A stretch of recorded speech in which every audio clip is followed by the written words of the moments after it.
Hey everybody, Ryan here at etrailer.com.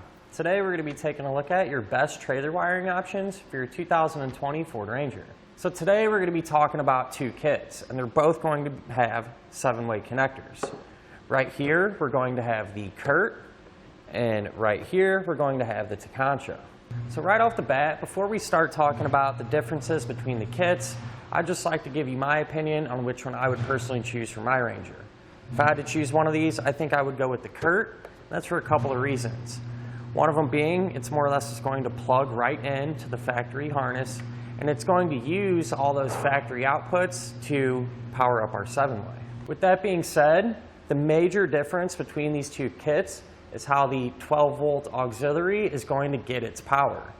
As I just mentioned, the Curt's just going to take it from the factory harness, as to where the Tekonsha, what you're going to have to do is actually run a individual power wire up to the battery, and that's how it's going to get its power. Now, doing it this way can have an advantage depending on your situation. Really just depends. Since this is always going to have power even when the truck is off, this will allow you to maybe operate a winch that's on your trailer, or maybe turn on some lights if you're working on it. However, the Curt is still going to put that power output only when it is running, whenever you turn the truck on.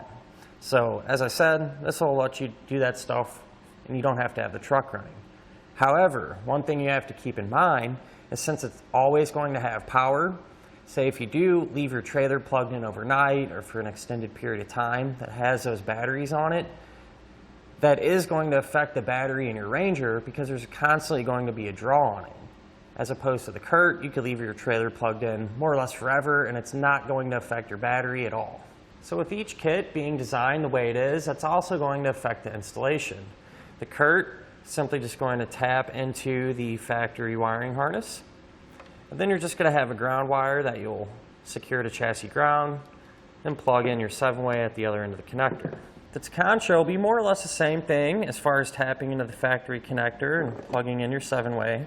However, this power wire, you're going to have to take this length of it and run it up to your battery. Then you'll connect a fuse holder and attach it to your power source that way. And just one other minor difference I found really between the two, and it's not really a huge deal, is the length of the harness. The Curt is going to be a little bit longer than the Tekonsha. So more or less just give you a few more mounting locations, but like I said, these are both going to be long enough to mount up to your hitch. With that being said though, they're going to come with everything you need to get installed, all your zip ties and everything else. The one thing I do wish on each end that they would come with would be a mounting bracket. So you are going to have to acquire a bracket to mount up your 7-way plug to your trailer hitch, and if you need one of those, you can find it here at eTrailer.